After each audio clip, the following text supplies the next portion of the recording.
ভারতের এমন একটা গোপন প্রজেক্ট নিয়ে আজ কথা বলবো যার পর্দা ফাঁস হলে পুরো দুনিয়া নড়ে যেতে পারে।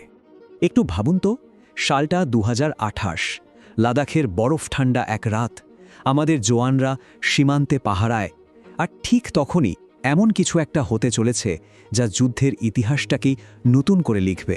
হঠাৎ করে একদম আচমকা রাডারে একটা সিগন্যাল ধরা পড়ল। দেখা গেল শত্রুপক্ষের এক ঝাঁক সুইসাইড ড্রোন, যাকে বলে কামিকাজে ড্রোন, ভারতের একটা বাংকারের দিকে ধেয়ে আসছে। সঙ্গে সঙ্গে সাইরেন বেজে উঠল, চারিদিকে টেনশন।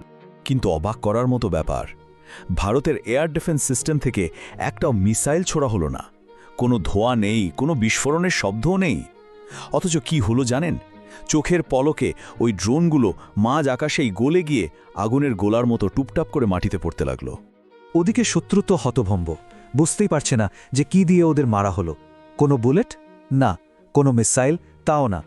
এটা কিন্তু কোনো সায়েন্স ফিকশন সিনেমার গল্প নয়, এটা হলো এক নতুন বাস্তবতার শুরু। চলুন এর রহস্যটা কি সেটা আজ খুঁজে বের করা যাক।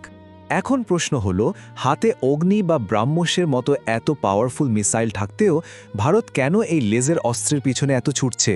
আসলে এর উত্তরটা লুকিয়ে আছে যুদ্ধের একটা নতুন অঙ্কে, যাকে বলা হচ্ছে যুদ্ধের অর্থনীতি।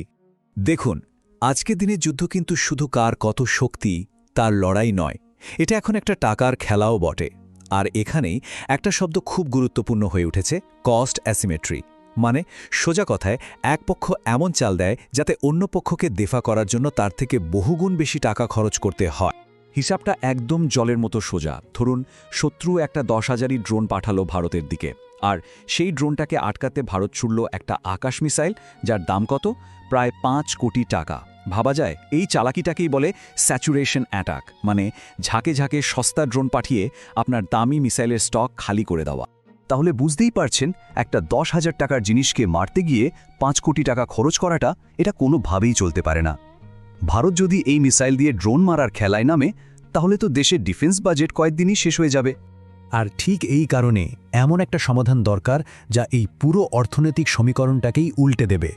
এমন একটা ডিফেন্স সিস্টেম চাই যা দিয়ে এক একটা শট মারার খরচ শত্রু ড্রোনের দামের থেকেও কম হবে। আর এখানেই এন্ট্রি নিচ্ছে প্রজেক্ট দুর্গা 2।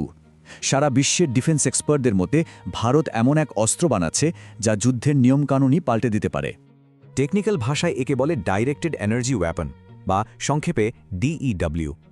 ভাবুন একবার, সাধারণ মিসাইল চলে শব্দের গতিতে, আর এই অস্ত্রটা চলে আলোর গতিতে, মানে প্রতি সেকেন্ডে প্রায় 3 লক্ষ কিলোমিটার।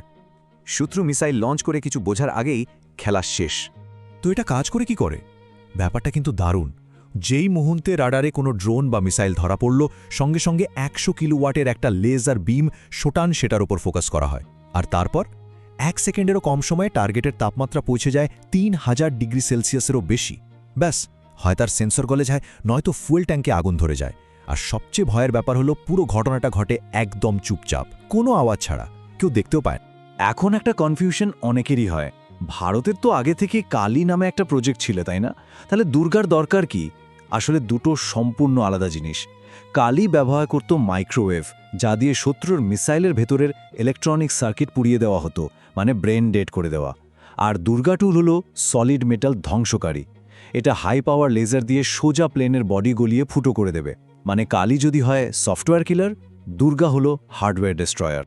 তবে দুর্গা 2 এর সবচেয়ে ক্লাসিফাইড, মানে সবচেয়ে গোপন আর বিতর্কিত ব্যবহারটা কিন্তু আকাশে নয়, মহাকাশে।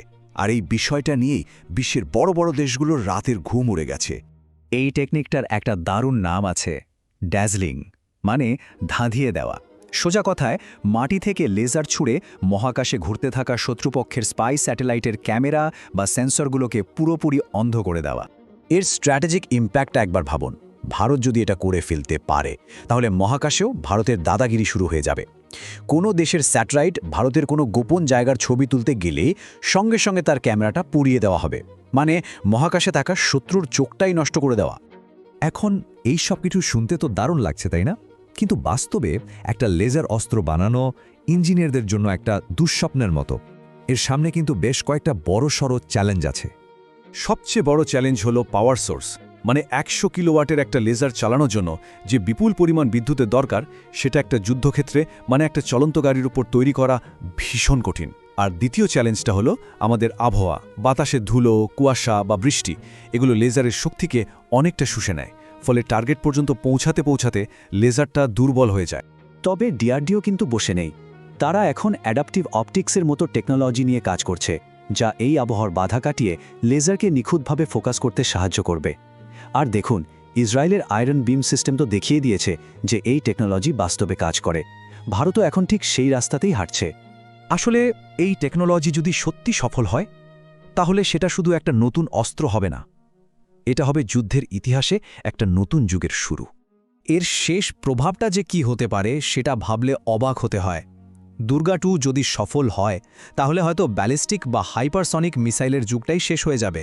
ভাবুন, আপনার কাছে হয়তো বিশ্বের সবচেয়ে ফাস্ট মিসাইল আছে, কিন্তু আমার কাছে আছে আলোর গতির অস্ত্র।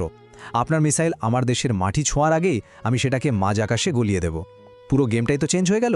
কিছুদিন আগেই তো আমাদের প্রতিরক্ষা মন্ত্রী রাজনাথ সিং বলেছিলেন, আমরা আগামী যুদ্ধের জন্য এমন অস্ত্র তৈরি করছি যা কেউ ভাবতেও পারছে না। উনি হয়তো এই প্রজেক্ট দুর্গা 2 এর কথাই বলছিলেন, কে জানে। এই টেকনোলজির দৌড়টা কিন্তু আর ভবিষ্যতের কোনো গল্প নয়, এটা বর্তমানেই ঘটছে। আর তাই শেষ প্রশ্নটা এটাই, যার হাতে আলো আছে, অন্ধকার তাকে কিভাবে স্পর্শ করবে?